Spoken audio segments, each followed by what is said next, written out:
Warning, viewer discretion is advised.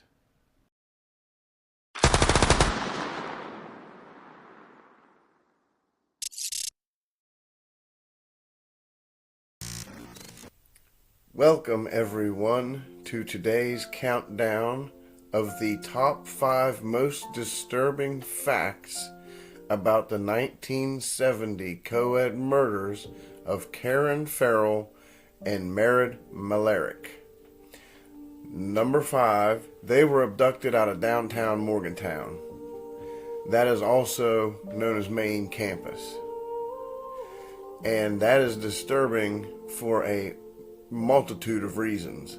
To be honest with you, first of all, they had just left a movie theater and they were hitchhiking, and back in 1970, this was before all of the university shootings, all the high school shootings, and hitchhiking was actually quite commonplace back then, especially in January, and especially if it was freezing cold out and you didn't want to walk about 1.5 miles back to your dorm. So they got into this cream-colored car, this cream-colored sedan, and that was the last that anybody ever saw of those 2 young women alive. Both young women were murdered at the same time. Their bodies were discovered in the same location, a makeshift grave in the woods about 10 miles south of Morgantown. And so that begs the question, was someone actually looking for 2 victims that night when those 2 young women got into that cream-colored sedan? Or was it tragically the wrong place at the wrong time scenario playing out?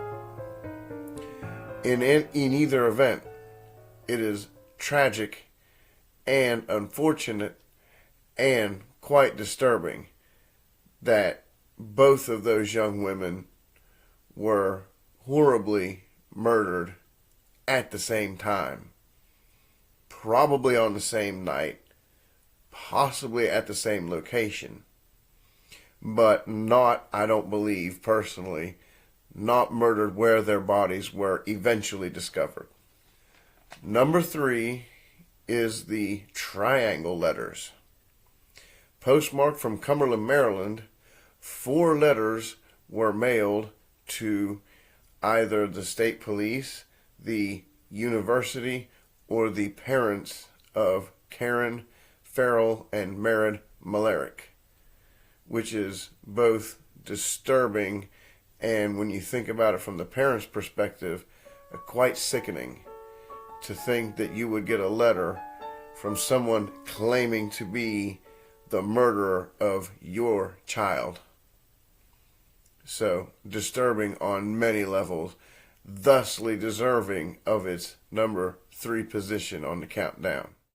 Coming in at number 2 is a man named John Clawson, who was tried and convicted, but then later the conviction was overturned because a lawyer wasn't present during part of his questioning.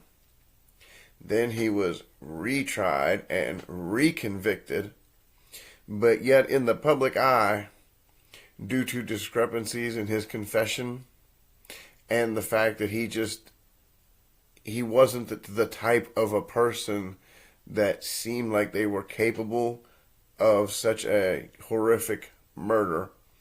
However, we all know that don't judge a book by its cover, because you never know what someone really is.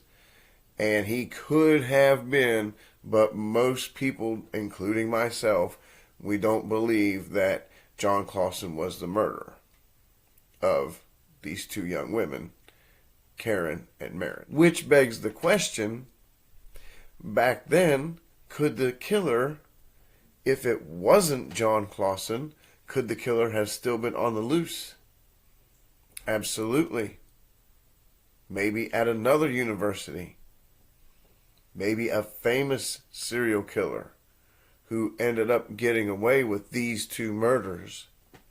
Because someone, let's face it, when a murder happens, a double homicide happens like that on campus, even though the murder didn't happen on campus, they were abducted from main campus.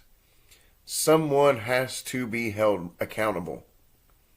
Someone in the public eye must be responsible. And someone confessed to it, even though their confession had more holes in it than a colander. But that's besides the point. And coming in at the number one spot of the most disturbing facts about this particular case, the co-ed murders of 1970 at WVU, West Virginia University.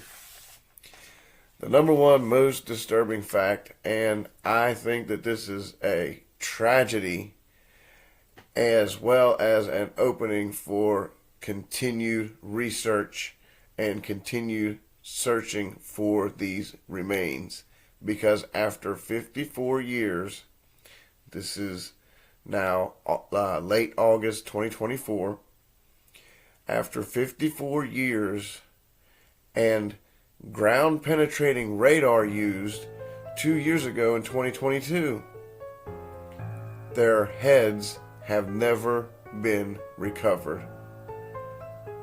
The heads of those two young women when their lives were taken, their heads were taken along with them. And according to those triangle letters, they were used for other purposes, most likely nefarious purposes.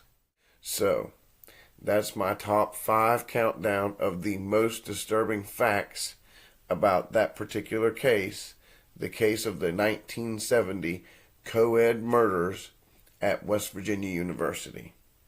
And I am Rob the Mazz Crime. I host the Mazz Crime Scene. Welcome, fellow crime scene investigators. I, like you, love true crime stories, so I'm going to dig as deep as I can and get as much info as I can possibly get for you. I am Rob the Mazz Crime, and I'm going to tell you, love and respect everybody. Have a great, great day. And I will catch you the very next time when I talk about a new and bizarre case that has a plot twist like a Twizzler or a pretzel or anything else you might twist. Have a great day, everybody. Thank you for joining me, and I will see you next time on your home for true crime stories, the Mazz Crime Scene. Check you later.